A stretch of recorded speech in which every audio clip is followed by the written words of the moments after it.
My dear sisters and brothers, we have seen how in the first reading,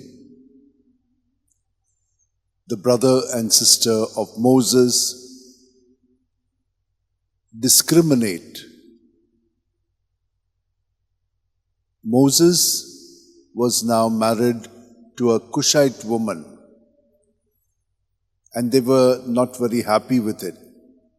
And they said, "Are there no more prophets whom God speaks to?" And then God appears to them and says, "Yes, I speak to the prophets in dreams and visions.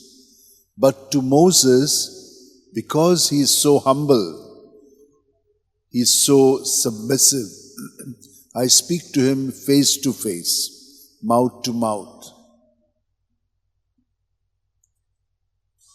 And then he shows them that this should not have happened.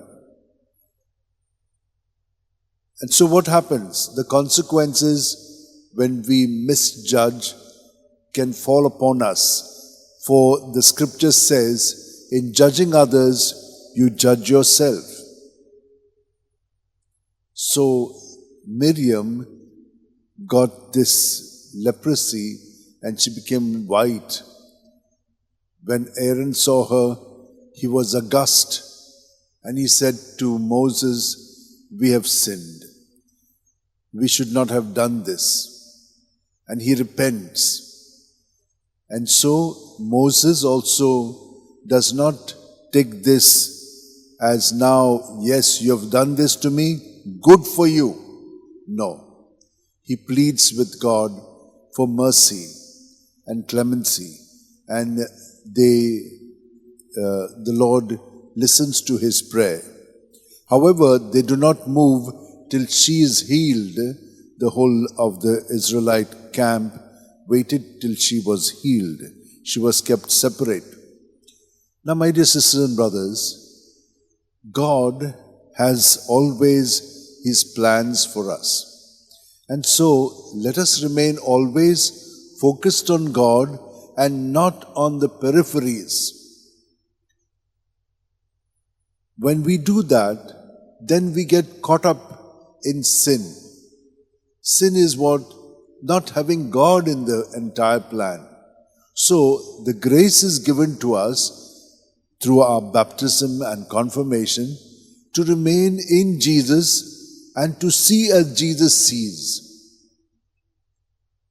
We see how Jesus is always compassionate. Yesterday we saw he had compassion on the people and he fed them. We see how Jesus is always there with his people.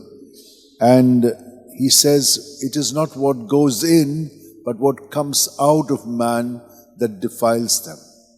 So let us pray today that we be really focused on Jesus who dwells in us, set our eyes on him so that in him we can see the way he sees everyone, and we will be full of compassion, mercy, and forgiveness. Let's join our hands together, close our eyes, and be present.